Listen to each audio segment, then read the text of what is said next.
ঢাকা বিশ্ববিদ্যালয়ের অত্যন্ত গুরুত্বপূর্ণ ঐতিহাসিক একটি নিদর্শন তিন নেতার মাজার।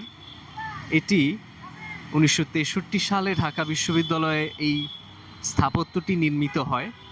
এখানে বাংলাদেশের ইতিহাসের, বাংলাদেশ অবিভক্ত বাংলা এবং পাকিস্তানের ইতিহাসের সাথে জড়িত তিনজন বিখ্যাত রাজনীতিবিদের সমাধি রয়েছে।